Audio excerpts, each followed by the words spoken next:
Ist gestern in der Zeitung gestanden. Ja, gestern. Unsere Bude? Nein, nicht daheim. Bei uns im Hauptquartier.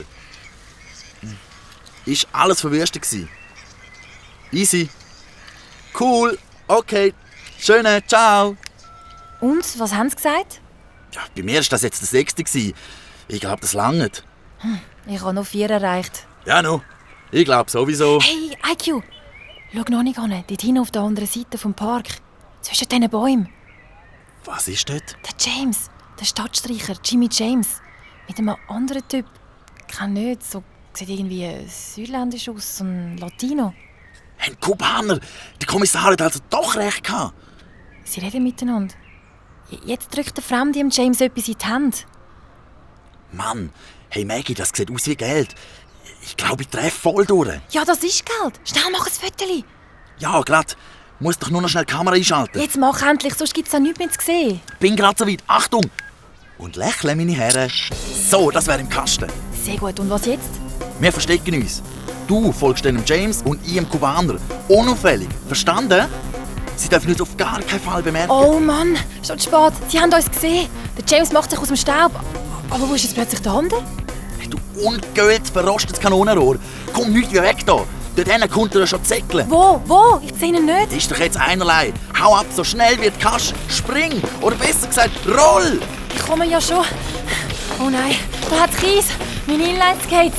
Hilfe! Ich gehe um. Maggie! Hau ab, Neil, und hopp! So. Ihr Kinder seid aber wirklich sehr, sehr dumm. Jetzt ist Schluss. Maggie wird noch im Park zwischen den Gebüschen, wo es niemand sonst sieht, gefesselt und knebelt. Und ausgerechnet an dem Abend hat sie in dem grossen Park praktisch keinen Mensch gehabt.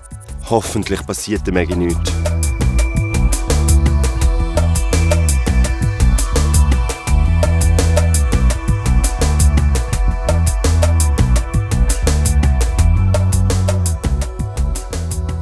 Der Neil hat natürlich sofort dem Kommissar McPeel angerufen und der hat gesagt, wir treffen sich alle miteinander bei den Eltern von der Maggie und dem Benny.